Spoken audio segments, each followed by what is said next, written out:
হ্যাঁ চাচা। এই তুই কার বেটা রে আর কার বিটিকে নিয়ে পালাছিস? চাচা আমি মাসুদের বেটা আতিক, তোমার দুশ্মন কুদ্দুসের বিটে গেলে পালাছি।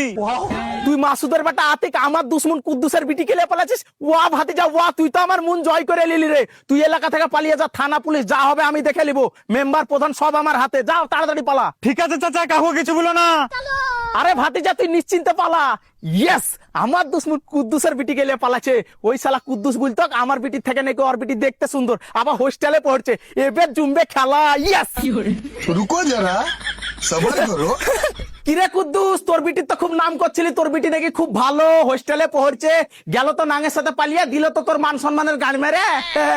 আমার কি হলো, আমার মান সম্মান সব ডুবে গেল, এখন পাড়ায় আমি মুখ দেখাবো কি করে? কি আছে আব্বা, কি ব্যাপার কাঞ্চ কিসের লাগে?